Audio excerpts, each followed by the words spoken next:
What's up, guys? Mike B, aka Phony here. Sorry about the delay on getting this BlizzCon wrap-up thing out. Yesterday I had no voice whatsoever. Well, I had a little bit of voice, but it wasn't really enough to do anything. And every time I try to say something, like halfway through a sentence, I had to stop and be like, ugh, and it was completely ridiculous. I blame it all on the party that we had on Thursday, which was amazing. And thank you all of you guys who showed up. Obviously, right, the saying of couldn't do it without you. Like, we really couldn't do that stuff without you guys. So everybody that showed up, apparently there was like 6,000 wristbands given out.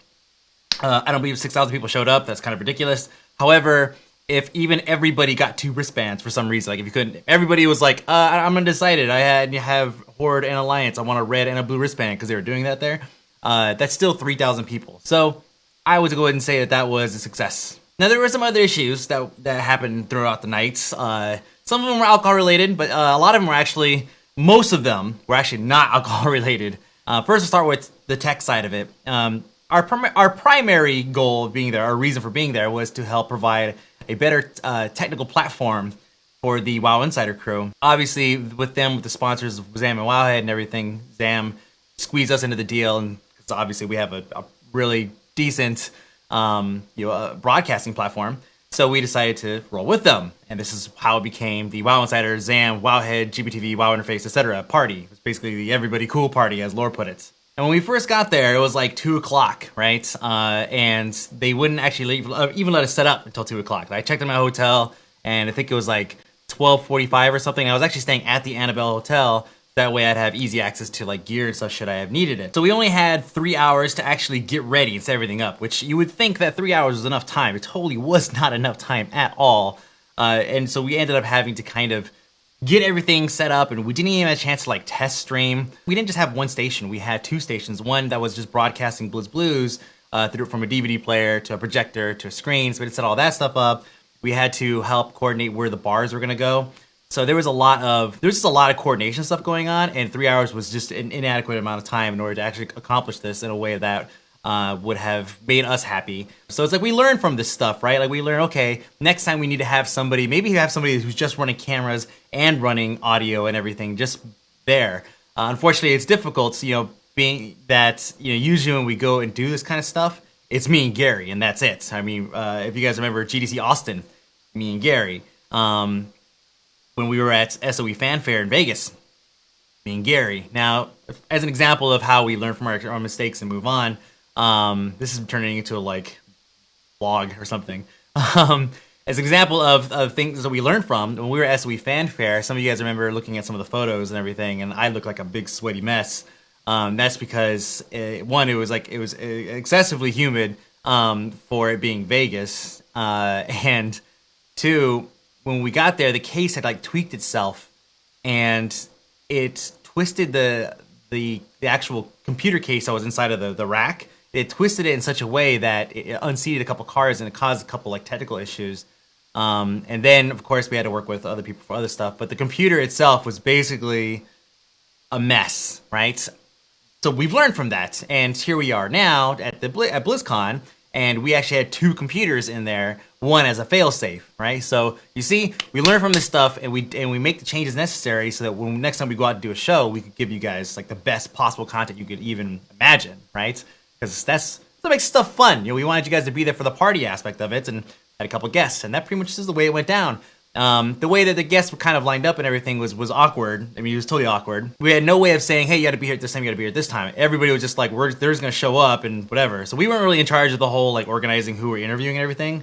Matter of fact, we weren't in charge of that at all. I think Chris Hannell of Daily Blink was the only one that we were like, we got to get this guy out here because we love Chris, right? Buff Mages, whatever.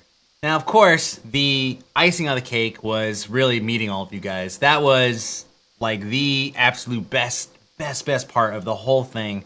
Was being able to put a face to all the names that I vaguely recognize, right? So if someone comes up to me and they say, oh, my name is Rudolph. I'm really bad at making this stuff up on the fly. And I'm like, oh, I don't know Rudolph. And he's all like, oh, yeah, it's John Wayne 007 on Twitter. And I'm like, oh, hey, John Wayne 007, what's up, dude? What's going on? So it was kind of cool to be able to put a name to all those faces, or faces to all those names and everything. And so that was awesome.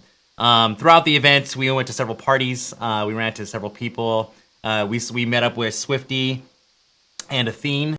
That was kind of cool. Got to meet Athene, the greatest paladin in the world, and Lore actually had the best introduction. He shook his hand. He's all like, "Hey, I'm the worst paladin in the world." And Athene, of course, he's immediately went into Athene mode, and he's all like, "I give you tricks, man. I give you tricks. I show you how to be the best paladin in the world." So that whole thing was great. Had a lot of fun, especially the after BlizzCon stuff was obviously the most fun because it was the partying and the drinking. It was craziness. The first day was pretty much all announcements, right? Like we get there, it's just one announcement after another, after another, after another. The badge line was like super short, so that was great, thank God.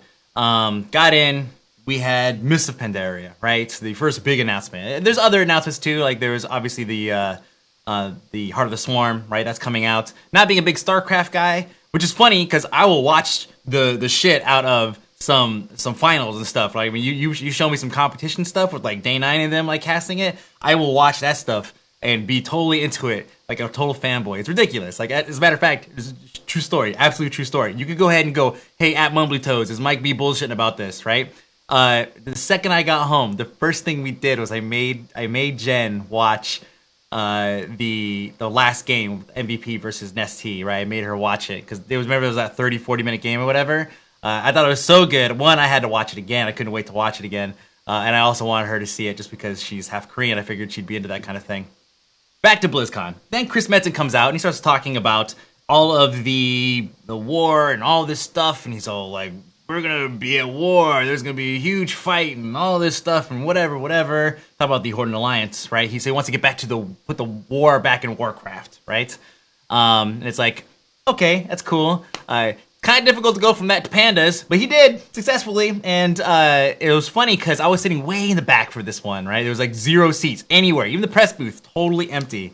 I was sitting way in the back, and everybody was like, "No, don't say it, don't say pandas, no." While he was doing the whole like war speech, and then finally they announced it, right? And it's funny because it's all like Mr. Pandaria, right? And the video's playing and everything, and it was all epic and all that stuff, and everyone's all woo, like the same people that are like, "No, don't say pandas." They're all like, "Yeah, another World of Warcraft expansion." It's kind of like, oh, is that how we do it? But here's the thing, though. If you just take pandas out of the equation completely, you have a pretty robust expansion. I mean, let's go through the list for a second. We have Monk class, the pet battle system, a completely revamped talent tree system, like completely revamped. A starting continent instead of having like zones spread out throughout the world that currently exist, which I think we all pretty much agreed was definitely kind of weird, right? We also have new battlegrounds coming in. Oh, by the way, yeah, and pandas. Maybe you see what I'm talking about here. There is a lot of stuff that they're putting into this expansion. Level cap raise to 90, no flying in the new zone until you reach level 90. That alone is very interesting and very cool, except Horde and Alliance actually start at two opposite sides. And the way it works is like there's a big war going on, which now we all know is being fueled by the loss of Theramore, because Horde is attacking Theramore and they take it out. So there's a big like fight out, big naval battle or something, right? And both sides, like, you know, there's wreckage and then washes up, and they basically wash up and they find land on Pandaria, and that's where the shroud, I guess the mist surrounding Pandaria, have been lifted because Deathwing went through and wrecked everything, and their fog machine apparently like didn't survive. So on a PvP standpoint, it sounds like, okay, cool, there's no flying mounts. I have to worry about druids like rooting and flying away or cloning and flying away. It's not going to happen. But on the downside is that the fact that we're starting off on two different sides of the continent, that's kind of like, oh, okay, wow, weird. And then to hear that, which is good news, by the way, is that each individual zone, we even showed it on a slide, they showed that there was Twilight Highlands, right? We'll just go ahead and say it was like this big, and then like each one of their continents was like this big. Okay, if that makes any sense. You see what I'm saying? It's like each section, each zone, of the continent was just slightly bigger than Twilight Highlands itself. If you want to know how big that is, just go to Twilight Highlands and right across that in your mounts, and then you get a good idea of, do it like 3-4 times, and you have a good idea of roughly like how long it is. Now I had an opportunity to play the starting zone, which, keep in mind, the starting zone is not actually on Pandaria, it's actually completely separate. It's on the back of a giant turtle, okay, and they showed us screenshots like, look, it's a turtle, look, see, we're not kidding, it's not just the end of the zone, that's it, there's actually a turtle here, there's a head and all that. I'm like, oh wow, okay, we believe you. So I had a chance to play that. I did a couple sessions at 20 minutes each. And it was an interesting, I played obviously the Pandaren Monk, right? First of all, the first thing I did was I went in there because obviously I have the PvP standpoint and then I have the Machinima standpoint. It's the only two things I care about in World of Warcraft right now. I get in there and I start doing all the emotes. And so none of the emotes worked except for slash talk. And so their talkie mode was actually really long. So all you guys out there looking to do like, Panda Machinima, which... So you had a couple of basic skills, right? You had first of all, you have chi, and then you have like a combo point type system. I guess it works a little bit like how Pally's Holy Power or whatever works, where you could charge up different things or whatever. So this one you had like a light and a dark side you could charge up. Star Wars Old Republic, like dark side. So you do certain moves to add certain points, and then you spend them by doing other moves. And then you have chi, which regulates how often you could do these specific moves. Now, first off, there is no auto attack. But you didn't even notice it when you're playing, honestly, because in a lot of cases, especially me, playing, rogues, warriors, whatever, melee classes, you tend to just kind of mash keys anyways. But I was able to get up to like level like 5 or 6, I think, and I was able to see the some of the abilities. I had like an execute style ability, but one of the most interesting one was the roll. Now, rolling costs, I think, like 50 chi, and you have like 100 chi bar. And it regenerates the same way as like rogue energy.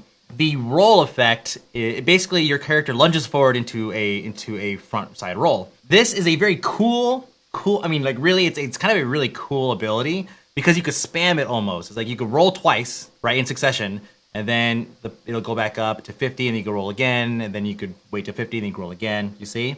But I think the best part about this particular ability is that, or a mechanic, I guess we were trying to say, is that whenever you roll, it doesn't matter what is in front of you. It's going to roll forward no matter what. And then if you have enough chi to do a second roll, then guess what? Without touching the ground, you can roll twice. So I spent most of my time actually going and finding rocks to seeing if I could clear certain distances. And it turns out I can actually clear more distance by rolling than I can by jumping. Where could this come in handy, right? It's like, okay, well, that's great, but you can't use it anywhere. One of the things that I've learned how to do, and some of you guys see me do it when we do Bro Grounds, is I'll kite people out to the Warsong Gulch. I'll kite people out to the fence on the the upper tier. I'll go around it, and then I'll jump over it using the hill. Right now, a lot of times we end up leaving whoever it is behind because they can't figure out how to make that jump, which I think a lot of you guys know. It's pretty easy, but if you've never encountered it before, it's probably kind of a pain in the ass to pull it off like on demand. This kind of ability would make it insanely easy to pull that off. You just have to jump high enough, right, to where you would normally clear it, and then just do the roll, and you would just lunge over it. So this is what I'm talking about. Now, I'm sure as we kind of get more accustomed to using this thing, we're going to start finding uses for it elsewhere, especially, again, in a battleground scenario. So that's all about the Panda starting area, all that stuff. So let's go ahead and move on to... what else would I play there? I played Blizzard Dota, right? And that was, what's funny? It didn't really seem like, it felt obviously like League of Legends and like Dota, obviously, and other things. And by the way, LOL at Blizzard's like, they're using Dota and they don't give an F what Steam has to say about that, which is, I think, hilarious. But it seemed to be a bit more consumable based, right? Instead of getting, you have things that will give you passive abilities and stat bonuses and everything. But I noticed that a lot of the abilities that we had to, or a lot of things that we could buy from the shop within the game were more all about the one-time use or the cooldown use. I had like I was playing the Zealot character, I don't know his name, and he had throwable darts, I had pots, right? There was all kinds of stuff that I could use, and it was a on-use item. So that was kind of interesting to me. I mean, just earlier I saw Total Biscuit talking about... I think he was talking about probably Steam Dota. I'm not sure, or Valve Dota. I'm not quite sure. But I think he made some kind of comment about there not being enough usable abilities like there is in League of Legends. And so I think that Blizzard Dota, if that's what he's talking about, Blizzard Dota is the exact opposite of that. What else did I play? What else? I didn't play Heart of the Swarm because I enjoy the campaign side of the StarCraft series, and so I didn't play it. That sounds so hypocritical, doesn't it? Because I play MMOs all the time, and I don't ever really get into the story. And I think it's because the story here, again, learning more about myself every day, is voiced, right, and cinematic and everything, and that's what grabs me. So I didn't want to ruin any of that. So I had no idea what they had on demo for Heart of the Swarm. Sorry I didn't have a chance to play it. I'm sure you can find other videos of people are playing that and just like screaming all over about the whole thing. Now, as far as the event itself was concerned, I mean, there's a lot of other panels that we sat through. We went through the talent tree, right? The talent tree system, like me and Laura basically sat in the main room, which was like all World of Warcraft panels all day. We basically sat there for the longest time. We saw pretty much almost every QA. We saw everything. I went to a PvP forum thinking that it was like a panel. Totally wasn't. It was basically just a bunch of people. And sorry to those that were there that are these people, but there wasn't that many. There was like probably 3 guys who were just literally complaining about their 1v1 situations in PvP. And there was like a GM there who was an actual GM, and he was standing there just kind of moderating the talk between all of us. But everybody was directing their questions to that person anyways. So I just pretty much sat there just like not at all satisfied with like the direction of the conversation, because nothing, and people were correcting. They're like, well, it doesn't matter. They don't balance off 1 versus 1. And it's like, oh yeah, no, I totally get that. But there was one time on my DK, I was fighting a mage, and everyone's just like, oh yeah, low mages, I can't beat them 1v1 either. And it just turned into, it erupted into a huge mess. It was just a complete waste of time for everybody involved. If you participated, you got like a little badge or something like that. So effing what? Nothing got accomplished there. So I ended up going back downstairs. Oh, I went to actually the Realm meetup thing. I met a whole bunch of guys from Bone Chewer. What's up, guys? What's going on? We hung out with them for a while. We talked about stuff, whatever. Went downstairs and I went back to the panels, because that's all I was really there for. Just to kind of hang out with the WoW panels and obviously the StarCraft 2 tournaments, like whole thing. Now let's go ahead and get to some questions. I told you guys I'd answer some questions, so let's go ahead and do it. Let me see, what do I have here? First off, move this window. Excuse me, Mr. Window, move your ass. Okay, so Mike Callenborn says, is there any way, because we're adding another race, can we get another class, mind you, can we get another slot? You know, because we're already filled up. A lot of us are. I am. On some of my accounts I am, but a lot of them are like dummy characters we use for like Blizz Blues and whatever, so I end up just deleting them afterwards. But do I know they're going to do anything? No. But would I expect them to? Maybe. I mean, like, it is a huge maybe. It's like, you know, if you have 10 characters, one way for them to cash in, man, like $25 each a pop for people transferring off, is by not allowing it to happen. But I hope that they'll do the right thing, right? And then just go ahead and allow for more characters to be added. At the same time, they might not be able to do it because of a technical limitation. One of the questions that came up during one of the QAs was, why can't we have a cross-realm, a bind on account item, if you know what I'm talking about. And they said that the mail system is, I think it was like their exact words, their mail system is the absolute worst way of delivering items to a character. And I believe this also is what led to the whole, like, your pets are going to be account bound or something. But the point they were trying to make was that the system that they have right now, it sucks for doing that kind of stuff. It just, the system doesn't talk to each other from realm to realm, and so it just would not work. So as far as this is concerned, this could easily fall into that category, in which case that would totally suck, but we'll have to wait and find out. Next question is from Javier Goldman. He says, why are monks able to use such a variety of weapons when they are supposed to be a fist-based class, as far as I know? Well, they are a fist-based class, and as I was going through and leveling the character, I must have got like 6 abilities or something. Not one of them used the weapon, right? I did have fist weapons, mind you, but all of them were like jab, kicks, double jab punch stuff, right? They're all abilities like that. And so until we see, which I haven't seen yet because I've been trying to just recover from BlizzCon, until we see like an actual list, we won't know how many of their abilities will actually even use the weapon. So a lot of it just might be there for stats. Next question also from Javier Goldman. He says, oh, just one more. Weren't they always saying that they wanted to do something with Outlands? What happened to that? One of the questions that came up is, are we ever going to see them go through and redo the character models? And they did allude to something about the WoW engine being updated or something, but I want to go ahead and say that it was just mostly about art. But that's not the point of this question.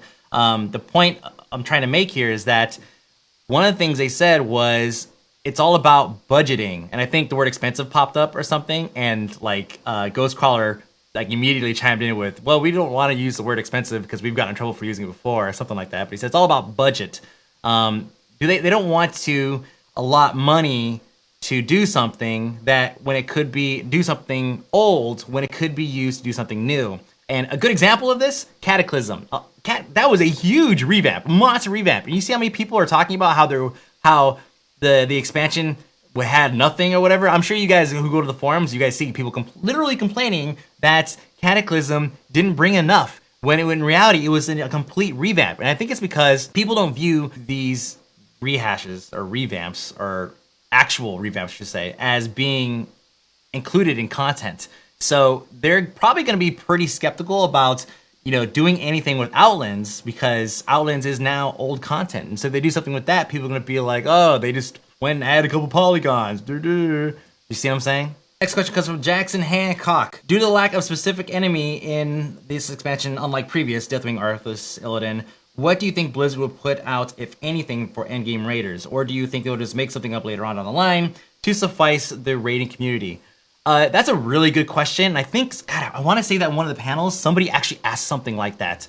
And I think what their response was something along the lines of, or the vibe that we got from it was something along the lines of, they're presenting, there's war and there's conflict and there's a lot of people involved. And so you're going to have lots of people to fight and lots of things and whatever. My guess, or my hope, this is more of a dream actually. My dream is that it'll be evolving more into PvP-esque content or some way where PvP stuff can occur. Good example, they're going to bring back world bosses, okay? Bringing back world bosses is a great thing for PvPers. I'm sorry, world PvPers, because there's a difference. Seeing that makes me think, hey, maybe that's the direction they're going to try to go in. Like, they're going to create these bosses, but they're going to be open world bosses, and so it's open world content, similar to what we see in Rift, right? Sorry I had to bring it up, but you guys see what I'm saying. And then we'll be able to jump in there and have not only the PvE conflict, but the PvP conflict as well. Bill Garrett says, does the new talent system look like it's going to be better than the one now in WoW? It's definitely going to be more modular, right? In that, apparently you could swap these things out the same way you do glyphs. That's exactly the way he said it. He said you can swap these things like you do glyphs, which means pretty much anytime you're like out of combat, you could just go through with some Dust of Disappearance and start moving stuff around. Now, I don't know if there's going to be some kind of consumable that costs like 20 gold each in order to actually make a kind of change, but just the fact that you have the ability to do this makes this, in my opinion, a much more situation-specific setup, right? Situation-specific setup. That's kind of difficult. Where you can take, and let's say if you're doing arena, right?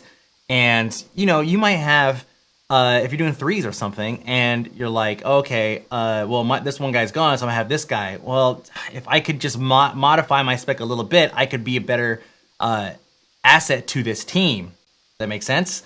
So that's what I look at it, is that I could just go, okay, well, whenever I'm doing this, I want to have this one, tier 1 move over to this, because this ability is better for this particular situation. And so that, to me, makes it much more flexible. Martin Vergier, I know I'm probably screwing that up, he says, having seen almost the entire BlizzCon except for the PvP panels myself, do you really think that there will be faction versus faction based PvE apart from the leveling? Same pretty much happened in Kata. After level 60, all of the Horde versus Alliance is gone and everyone is hugging each other again. That's very difficult, right? Because, like I said about the continents, we're starting off on two opposite sides, and so we're not even going to see each other probably for the first 2 or 3 levels. So I have no idea what kind of outdoor PvP content there is, but I can tell you right now there was no PvP panels. There was just PvP forums that was just, like I already said, they're a mess. So hopefully we see some kind of PvP-based content for those of us who like to level versus via PvP. Now, they didn't mention Battlegrounds, but we're going to talk about that in just a second, because I can't remember if I already talked about it or not. I've been sitting here for like an hour. I'm going to cut this up to make it a nice little 45-minute video for you guys, but I want to make sure I cover BGs at least. Hey, Phony, what do you think of Pokemon and pandas in your World of Warcraft? I keep hoping the whole thing is a troll. I mean, it all sounds like one of their April Fool's jokes, right? Also, what kind of impact do you think Blizzard putting their staff to work on this type of content will have on the rate and quality of new PvP and raiding content? So there's 2 parts to this question. One of them is, do you think this is like an April Fool's joke or whatever? It's what's funny is that it totally sounds like an April Fool's joke, right? If you look at the, hey, we got pandas and Pokemon. Wait, what? Then you realize that, wait, that's kind of really weird. At the same time, there's probably a lot of features that they've implemented that seems like an April Fool's joke. That would have seemed like an April Fool's joke if you'd have heard about it like way back in the day. This is the game evolving to match what they're trying to go for. And if you watch Legendary coming up Thursday, maybe tomorrow, what is today, Tuesday? Okay. Anyways, Thursday night, we're gonna get into some discussion likely about this whole like what are they doing. I'm sure Gary at some point is gonna say what the heck are these guys doing, because the things they've announced are almost borderline absurd. And I have a little bit of a theory, but I don't want to disclose it here. You're gonna have to watch Legendary for that. The second part of the question was putting the staff at work on this kind of content. Does that take away from everything else? And on rating content, for example, I don't think so. I don't think it's gonna have a negative effect on rating content. I think that if you don't like a specific piece of content, you can twist that around into, well, they put all their money into this, that's why there's nothing for this, right? Which can also be very true. But the raiding content that comes out, especially if you're look at the new raids, the new mechanics, new crazy things they're doing with the Deathwing raid. If that is any sign of the direction they're going, then maybe it is a good thing. Maybe there is, like you say, hope for the PvE community. But again, being a PvP guy, it's kind of difficult for me to answer that question, because if they start focusing on PvP stuff, then I might be like, ooh. All right, so that's pretty much it for the questions today, but I want to go ahead and actually go back and talk about the Battlegrounds. I haven't touched on them yet. There's a couple Battlegrounds that they're announcing. One of them is basically like payload, right, that you get from Team Fortress 2. If you guys haven't played Team Fortress 2, basically the way it works is you have a minecart full of supplies that moves from point to point to point or whatever, and then your job is to defend it.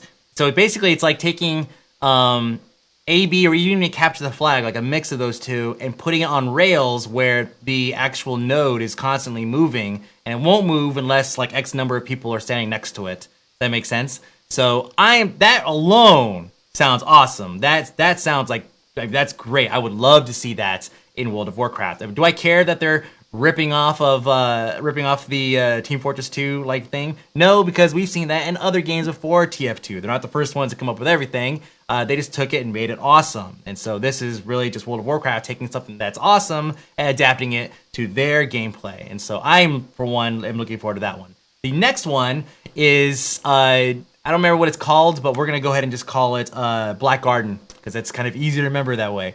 And the way this particular BG works is you have an item that you hold onto. It's like Murder Ball, for example.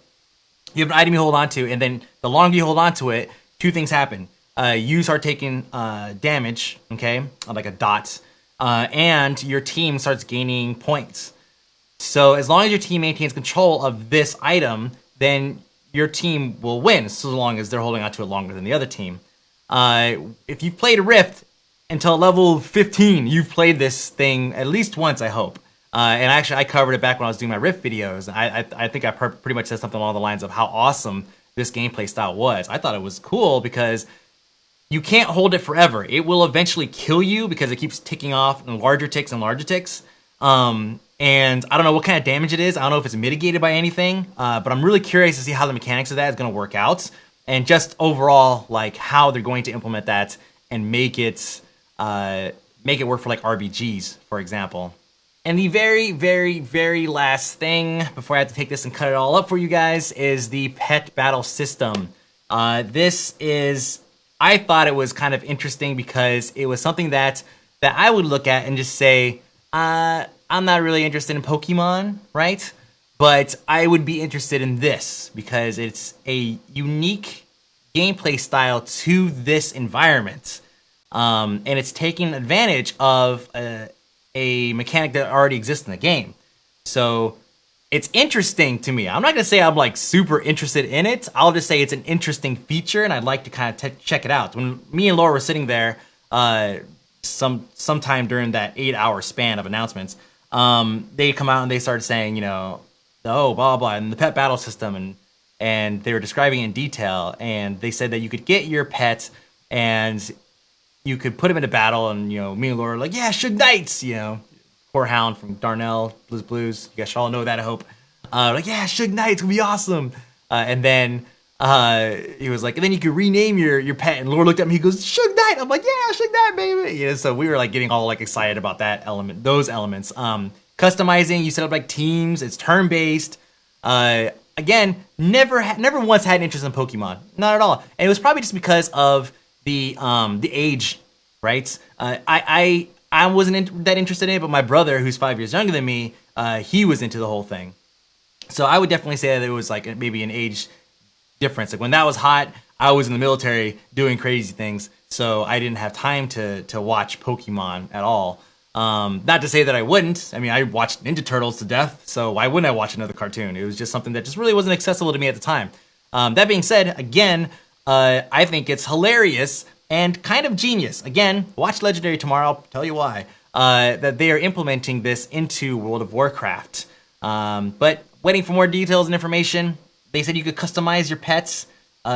I'm gonna get a top hat, I guess, because you know it's gonna be hats or something for my little grub, right? That's gonna be fun. My core hound is gonna have a monocle or something. I'm gonna make like a Total Biscuit like core hound. That'd be kind of funny. Oh, well, there's two heads, so sure, why not? That's pretty much it for today, guys. Hopefully this wasn't too long for you. I know it's like, I have no idea how long it's gonna be when I'm done cutting it, but thank you for sticking it out. Again, meeting all of you guys at the party was phenomenal at BlizzCon. It was great. I enjoyed every second of it. I think it's cool that I don't have weird fans. Like I don't have, people coming up who are like these weird guys that are like creepy and stuff like that. Like everybody I met was like totally normal. It's like, hey, the stigma is totally non-existent. Everybody's normal people here. Or maybe my view of what's normal is kind of weird and skewed. But either way, great meeting all you guys. I'll probably do another one of these sometime soon, but a lot of talk's going to be on Legendary, so make sure you check it out. We also have some special guests that I'm not going to mention, I can't mention yet, coming up over the next few weeks. I think this week we might have Chris Hannell, but then the next week and the week after that, we have some really special guests there for you guys, and I think you guys will be very, very excited once you hear who it is. So, that's all I got. Follow my aka Mike B on Twitter, on Facebook, on twitch.tv, Brogrounds.